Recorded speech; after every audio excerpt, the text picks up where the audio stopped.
So I'm revisiting one of the most popular pieces that's asked for next to For Elise, which is the Moonlight Sonata. And Moonlight was a music critic tabbed name for this, but Beethoven didn't call it the Moonlight. It's quasi una fantasia, which is, he actually said it's like a fantasy. And it's Opus 27, number 2. This is the first movement, Adagio sostenuto. What I do when I see so many broken chords in this piece is I block them out. It's very important. When it opens up, it has an introduction of basically triplets in the right hand and a bass, which is a doubled bass. You have octaves in the introduction, and then maybe you have what happens later. Sometimes you'll have 3 notes in the bass, but underlying it is sort of the very bottom of anything in the bass is giving you like a cello, the very foundation of the harmony. First thing I would do is block out with a supple wrist and relaxed arms the triplets. Just block them out and try to understand maybe harmonically what's happening. If you can possibly orient yourself and have a context of harmony, it makes your learning deeper. It reinforces your learning and your memorizing as well. Starts in C sharp minor, and this is the second inversion of the C sharp minor chord. You can see it went right over to the second inversion. And I'm going to block it with a supple wrist, and I'm going to think in 2, which means mark off 2 groups of triplets with another 2 groups and have a sense of 2 instead of 4, because it's not in 4/4, it's in cut time, which is called 2/2. Now a lot of people play this far too slowly, but then again, that's an aesthetic choice. But then there are some pianists that let it move along in 2. So as I practice it, even behind tempo, I'm still, because I might want to do that when I'm first learning something, I am going to use that supple wrist and relaxed arms. It's so important. And I'm going to try to voice these triplets. What do I want to hear? Let's see. This is an introduction. 2. This is the first measure. Does it again. 1, 2. Here comes an A major chord, which is the 6th chord of C sharp minor. It's a substitute chord.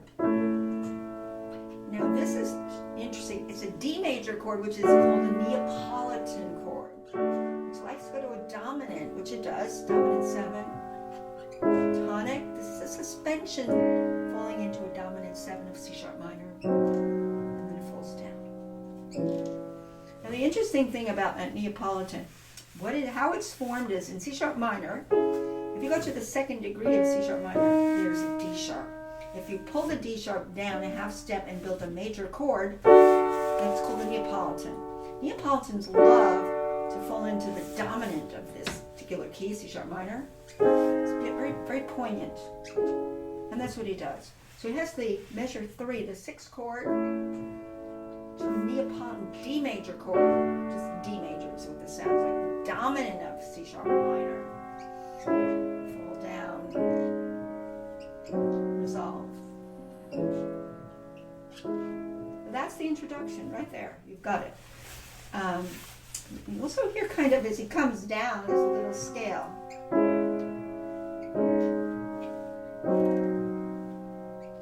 So I'm voicing toward those notes that are kind of coming out naturally out of these blocks. Helps me follow the line in the phrase. Okay, now the left hand is giving me octaves mostly here. So we have 1 and toodly oodly 1. Toodly oodly 1, oodly toodly oodly 1, oodly lessly. Resolve it.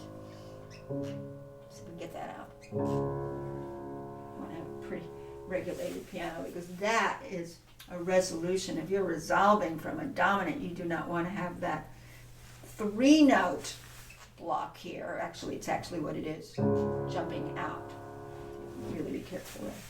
Okay, now if I put this together, it does tend to flesh out the bass a bit, because the first 2 measures you're doing the same 2nd inversion over and over. So the ear is going to be directed in a way toward that bass line in the beginning. So 1, 2, clash beat. 2, here's the 6th chord. 1, now we start moving.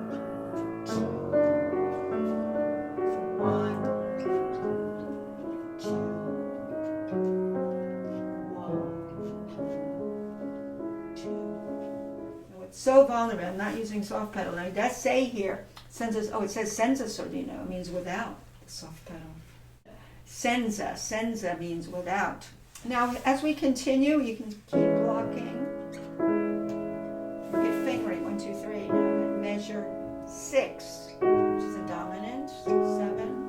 This now becomes an alto voice, because we're going to have a voice on top of that, which is the melody officially. Go into E major, dominant 7, E modulated to E major, which is the relative major. So supple wrist here. Suddenly, minor, E minor, by pulling down the G sharp to G natural. Now, he's going to a dominant 7 of C major for a moment. See the G7? And that's going to fall into C major, though C major quickly becomes the Neapolitan of B minor that's coming. B minor, its Neapolitan is a C major chord. And then eventually it goes to the dominant, to B minor officially. This is the 2 chord of B minor. This is this 1, 6, 4 of B minor, and it's lots of B minor dominant. B minor, lots of long stretches. Now B major. B major is the dominant of E minor. Here's E minor. And then back to its dominant. Shrink back in. This is the best thing to do with lots of blocking of this, what will be the alto voice now. This is all alto. And then dominant, but shrinking into, by half steps chromatically, we say chromaticism, into a diminished chord. And this diminished chord leads to dominant of F sharp minor. Here's F sharp minor. Here's F sharp minor's Neapolitan, which is a G major chord. Remember, you lowered the 2nd degree of F sharp minor, which would have been a G sharp. Lower it to G, build a major chord, you get G major. We don't say G major chord. And then eventually this is going to unfold into F sharp minor officially. And here again, he's doing some inversions. And then we're going to do the same thing at the beginning, and you're going to see how this comes back, what he's going to have done with the melody. We haven't done the melody yet, where the melody came in at the beginning, but you're going to notice that there's a pattern here where he's going to take the melody he had at the beginning in C sharp minor, and at this juncture, where I said we were in F sharp minor, he's going to transpose it to F sharp minor.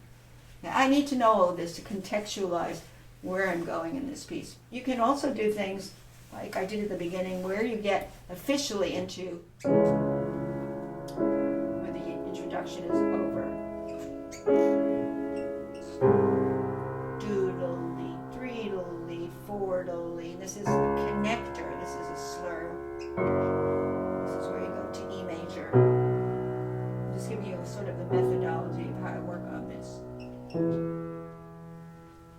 Yeah, so then when you do all these blocks, you can also block bottom voice and middle voice. Now we haven't done the top voice. The top voice is the official entry of the 3rd voice. We only had 2 voices in the introduction. When you do that top voice, you can do lots of permutations with the top voice and the middle voice together, such as this. The right fingering, of course. See how soft I do those inside blocks. Lean on the top. Keep this.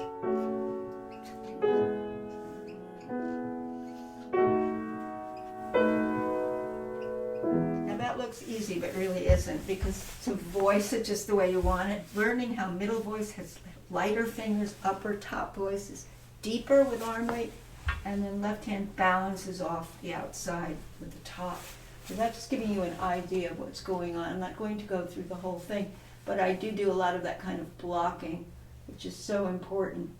Now the next interesting part of this piece, after you get through the blocking, and by the way, when you do come back with the theme again, which is da-da-dum, that juncture we went into F sharp minor, I'm going to show you how he comes back to that theme in F sharp minor, and that will be measure 23, where he's officially in F sharp minor here.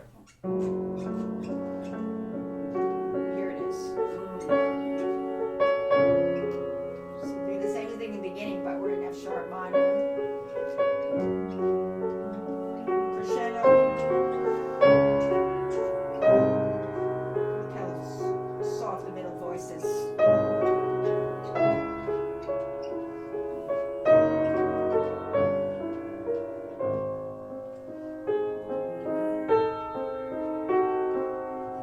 Double stem on these. Anyway, you can see how the voicing is so critical here, that sometimes there's stretches between the top finger and the lower middle voice that you have to still aim for bringing out the upper voice. And the thing about when you have a crescendo in this, you don't want to do the crescendo in the middle voice. This is what makes this tricky. The crescendo's in the outer voices, so that when you're doing this, it's soft.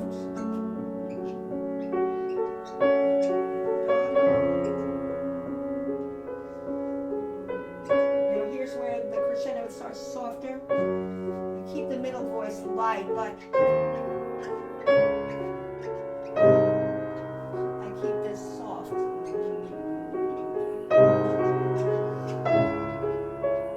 Upper voice.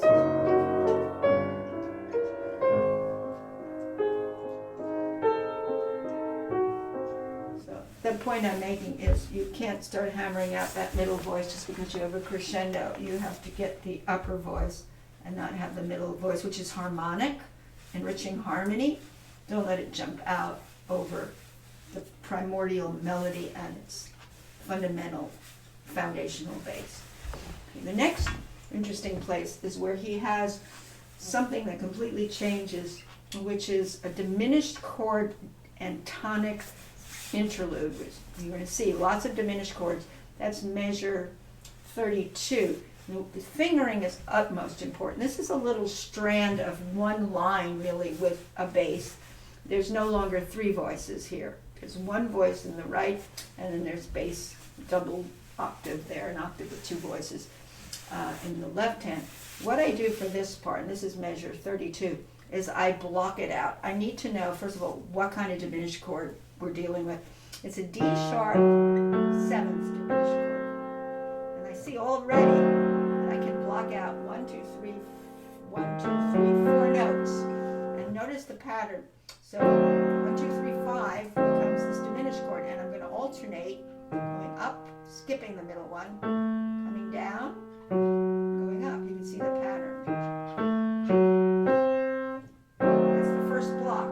Now, where's the thumb going? The thumb is going from the D sharp up a tritone. That's 3 whole steps to the A, and then I'm going to form a little tritone block here. So far I have this. Now I have a tritone block. Now my thumb is going next to B sharp, and so what I'm going to do now is open up into a very big chunk here. So I have 1, 2. There's a diminished chord formed right here on the B sharp, and so you have 1, 2, 3, 4, 5, and you just alternate. That's just the pattern. So if you chunk it, you get this. You get this first. You move up to the tritone. Thumb moves up to A and forms a tritone. Then your A moves up a minor third and builds a 1, 2, 3, 4, 5 diminished chord. You're just inverting the chord, basically, right? D sharp diminished chord. So I have so far this. Now watch that thumb. And sometimes what I do is I track my thumbs just to see where my thumbs are going in that measure. First it's D sharp, then it's A, and then it's B sharp. So where my thumb goes takes my hand. So that's also important. But these sub blocks show you these little chunky distances that you feel. And then this. So all in triplets. And seamless if you can do it. I try not to get any pokey sounds, but I want to drag these. Drag them. Drag them.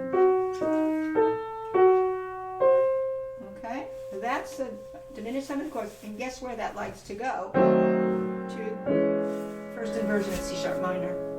It really feeds right into C sharp minor, and this is in the first inversion. Now let's see if we can block this. So here we have 1, 2, 4, 5. I'm just blocking it. 1, 2, 4, 5. And if I alternate, I get this. Okay, now the 2 is going to go over to the C sharp, and then you're going to go to a G sharp. So that's another block. So I have this, and then I have a 2-5 block here. That's a perfect fifth. And what happens next is my thumb goes to the E, and I finish off with a 1, 2, 4, 5 block. So I think we have basically 3 blocks here. We have this one, to make a perfect fifth, and then we have this. This is important. So you started with the first inversion of C sharp minor, and you ended with the first inversion of C sharp minor, an octave higher, and in between you had a little fifth in between. So you need to know that.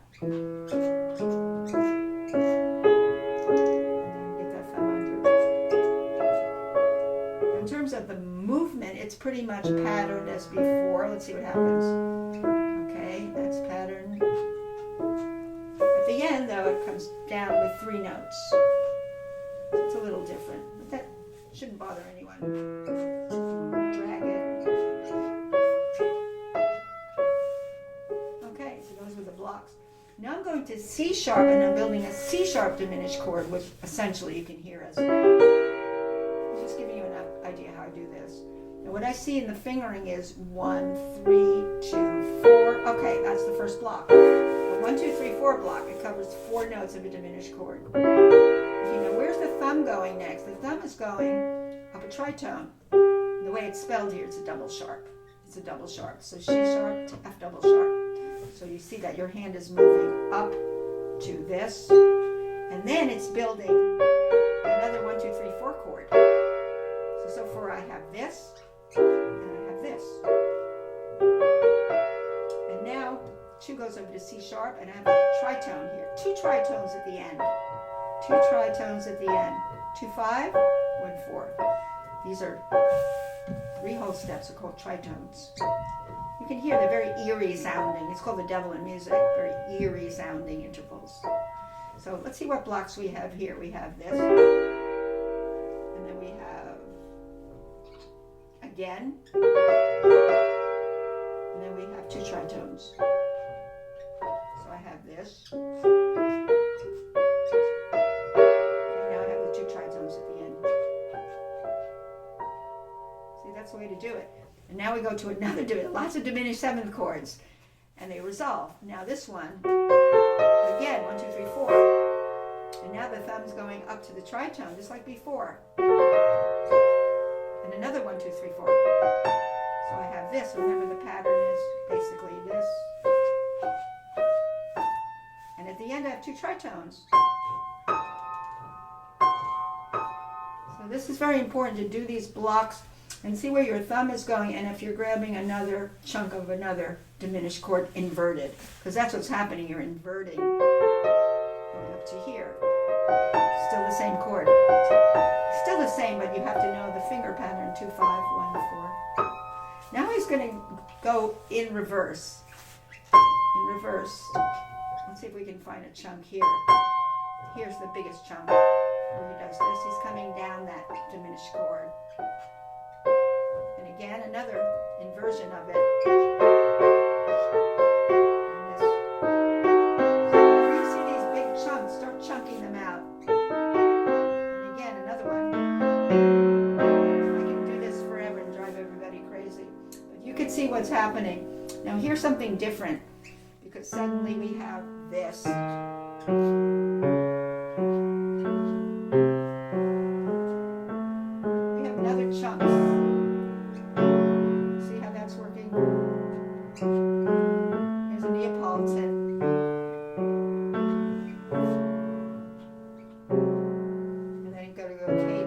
C sharp minor, 2 chord, dominant, tonic. That's why I was showing you how to chunk, and I didn't want to spend too much time on it. I do have a separate video, by the way, I made years ago on just, maybe 2 years ago, on just that little interlude for a student so they could see the chunks. So that's basically what's happening. So you see the blocking is important, and this part, which is a departure from the rest of the piece, is indeed, you could say a little bit monophonic in the right hand. I mean, you have the left hand with the octaves, but you have this little strand of one hand in the right instead of the three voices that we're used to once we got out of the introduction. Okay, so, that's basically it. And the other thing I say again is if you're doing a crescendo, do it in the outer voices, do it upstairs with the support of the bass, but don't let the middle voice jump out. And that takes a bit of finesse, I must say, for this piece. At the very end, he does take the germ cell of this, and puts it in the bass. And that's a little bit tricky. Measure 62, where you have, again, a little bit of this right hand. And this you could chunk out too, but we can figure out things like this. Anyway, once you unravel, you have that pattern. And then a diminished chord. B sharp, resolve. Here's that, you can see the chunks as I play. Diminished chord. 2. That's the melody there. B sharp. And then resolve. Rest. And then the left hand finishes it off.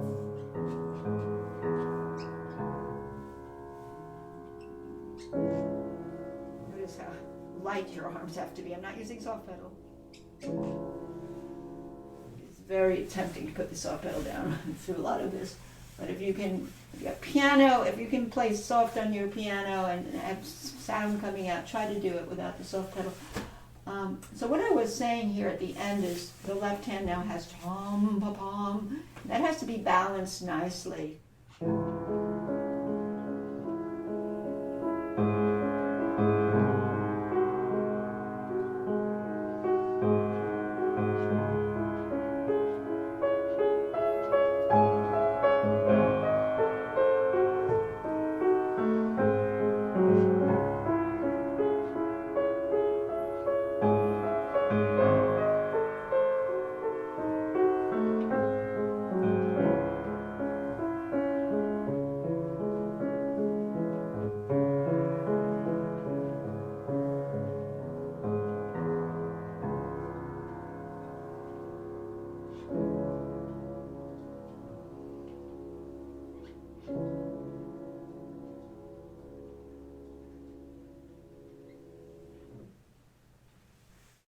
So that's the challenge in this piece.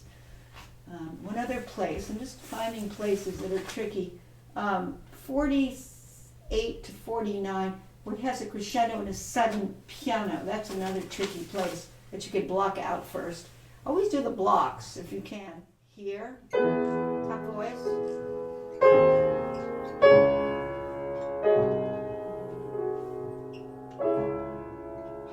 Neapolitan, dominant.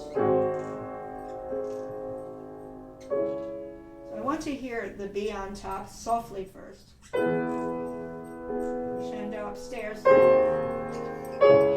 Soft. Resolve. Neapolitan. I bring that a little bit. Dominant. Resolve. Tonic. Okay, just to give you an example. All my cats here interrupting me. So let's see what we have. I hope this was helpful.